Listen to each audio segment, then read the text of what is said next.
周日，中印在边界的中方一侧举行第13轮军长级会谈。双方在会谈后的新闻稿显示，这次会谈没有解决剩余问题。中方还罕见严厉批评印方坚持不合理也不切实际的要求。印方的要求到底是什么？印方声明强调，两军将继续保持沟通，并保持地面稳定，这又释放出什么信号？中方警告印方不要误判形势。那么，自上一轮会谈以来的2个月中，印度误判了什么形势？来看看分析。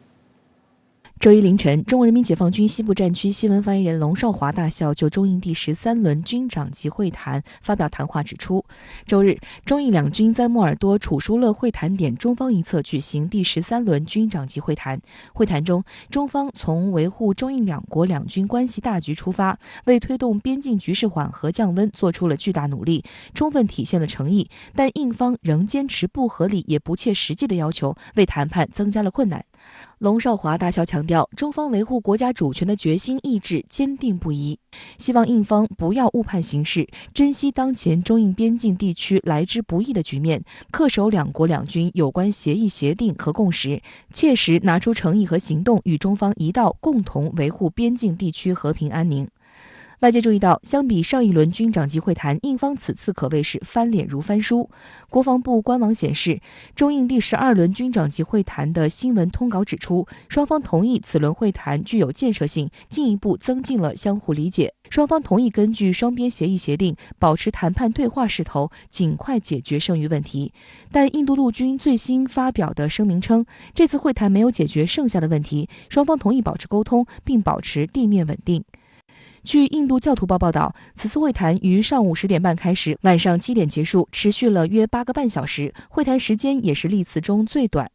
该报援引分析人士的话说，截至上一轮会谈，所有不那么棘手的问题已经基本处理完毕，因此这次会谈开始处理的都是历史遗留问题，因此难度较大。报道还称，目前有数千名中印两军士兵在实际控制线附近。印度陆军参谋总长纳拉瓦内上周表示，做好了让印度士兵在高山区域度过第2个冬天的准备。印度它这个对于解决边界问题缺乏一个谈判的一个诚意，也反映了印度它内部这种决策机制的一种混乱。因为其实从去年加勒万河谷冲突当时的这个爆发，我们也可以看到，因为其实去年4月份的时候，双方就在加勒万河谷地区已经发生了一些对峙，但是通过6月初的一个军长级谈判进行了缓和，但实际上是相关的方案可能被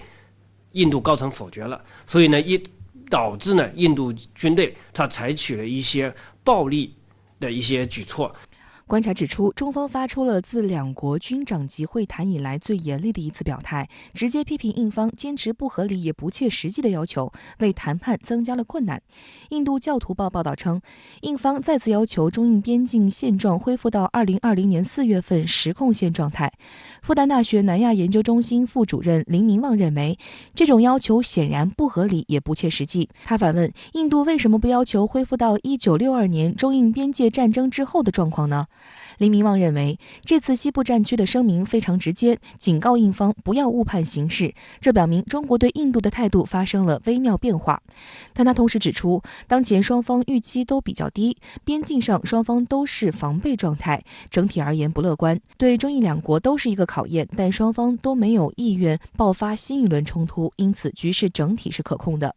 西部战区如此罕见的用严厉的一个措辞来批评印度在这个谈判问题上的一个反反复复的一个态度，那么也表明了确实印度方面他的一种对于边界问题的一些炒作，或者他对边界问题上一些不切实际的诉求，已经可能是超出了我们认为你具备和谈诚意的这么一个忍受的一个界限。分析认为，印方态度在2个月内发生巨变，主要是受到美国近期加紧操弄印太战略的刺激。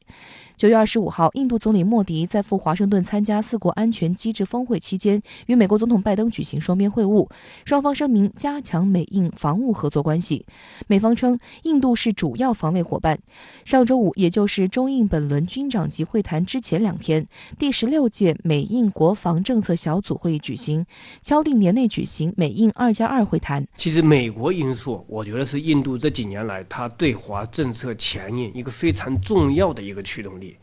而且因为在印度看来，它现在在中美博弈这个过程中，它的一个很大的一个地缘价值就是美国要拉印制华，所以它会拼命的向美国搞投名状，借此向美国要更多的在军事、防务啊、安全各方面的一个支持。但是你让美国完完全全的被卷入到中印边境的可能的这种战争中，我觉得美国也是很理智的，它更多的是把印度作为一张牌，印度更多的是被美国当枪使。外界还注意到，就在中印第13轮军长级会谈之前几天，印方炒作所谓中国边防部队越界问题。印度英文电视台今日印度援引印军高层消息的话称，上周有约200名中国士兵越过实控线，破坏了印方的一座桥梁等基础设施，但印度军方其后又改口称，没有任何设施被损坏。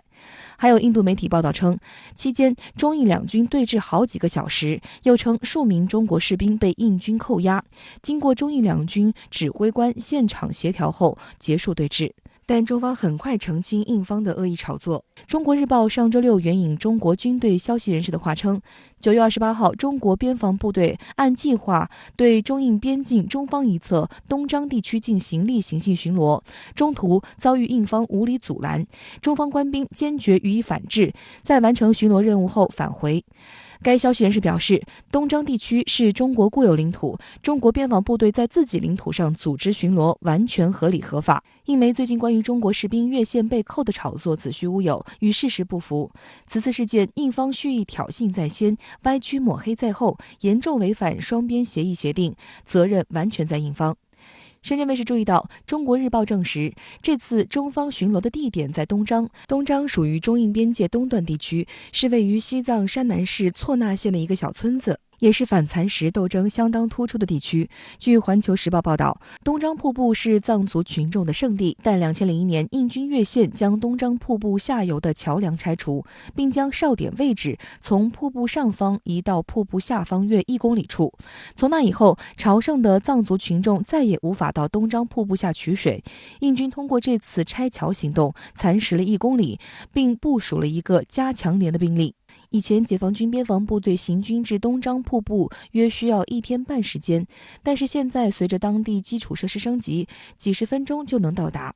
中国日报上周六的报道指出，中国边防部队按计划对中印边境中方一侧东张地区进行例行性巡逻。观察指出，这次巡逻就是一次反蚕食行动。观察指出，印度官方和媒体经常联手进行恶意炒作，但中方往往从大局出发，并不点破。此次中国日报快速澄清不实新闻，或成为今后的常态。印度媒体我们知道，其实一直都是喜欢小题大做，那么把很小的事情，它就通过来放大，来吸引眼球。更值得担心或者警惕的原因，可能是印度政府或者印度军队内部是否有人故意向这个媒体来传递一些错误的信息，挑起国内的民族主义，来倒逼印度政府。所以我觉得这呢也不利于中印官方无论是外交还是军长级谈判中军事渠道来把这个局势尽快缓和下来。